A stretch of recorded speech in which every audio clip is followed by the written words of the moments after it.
Tagad, kad esam iepazinuši datu veidus, nākamais solis ir datu vākšana. Datu vākšana ir būtisks solis statistikā, jo tas nodrošina nepieciešamo informāciju analīzei un interpretācijai.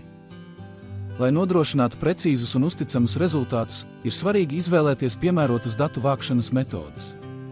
Populārākās metodes ietver anketas, aptaujas un eksperimentu datus. Iedomājies, ka vēlies uzzināt, kādu sporta veidu tavas skolas skolēni visvairāk iecienījuši. Tu vari sagatavot anketu vai aptauju, kurā uzdot konkrētus jautājumus par skolēnu sporta interesēm. Alternatīvi, tu vari veikt eksperimentu, novērojot skolā dažādas sporta aktivitātes un to dalībnieku skaitu. Šie ir daži no veidiem, kā vākt datus, lai iegūtu informāciju. Bet nu pēc kārtas. Anketas. Anketa ir strukturēts jautājumu kopums, ko izplata respondentiem ar mērķi iegūt konkrētu informāciju. Anketas var būt papīra formā vai elektroniskas, un tās bieži izmanto, lai savāktu datus par cilvēku viedokļiem, pieredzi vai demografiskajām iezīmēm. Anketām ir priekšrocība, ja vajag savākt datus no liela skaita respondentu un ir viegli analizēt strukturētus datus, jo visi atbild uz standartizētiem jautājumiem sakārtotā secība.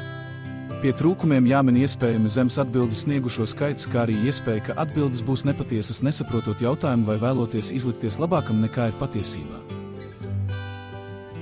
Nākošais ir aptaujas. Aptauja ir metode, kurā tiek uzdoti jautājumi tieši respondentiem, lai iegūtu viņu viedokli, attieksmi vai informāciju par kādu konkrētu tēmu. Aptaujas var veikt telefoniski, klātienē vai tiešsaistē.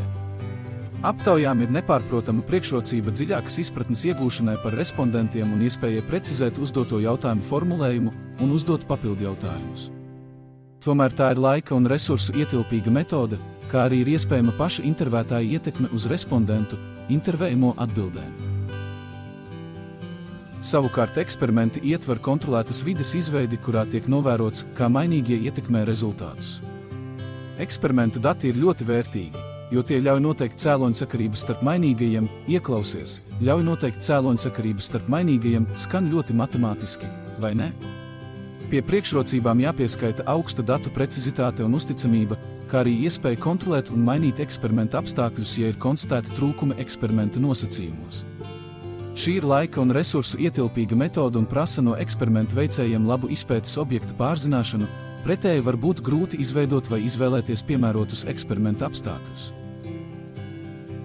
Datu vākšana ir būtiska statistikas procesa sastāvdaļa, kas ļauj iegūt nepieciešamo informāciju tās analīzē. Anketas, aptaujas un eksperimenti ir trīs galvenās metodes, katra ar savām priekšrocībām un trūkumiem. Izvēloties piemērotu datu vākšanas metodi, ir iespējams iegūt precīzus un uzticamus datus, kas palīdz pieņemt pamatotus lēmumus un izprast dažādas parādības un procesus. Nākamreiz iepazīsimies ar datu prezentācijas veidiem.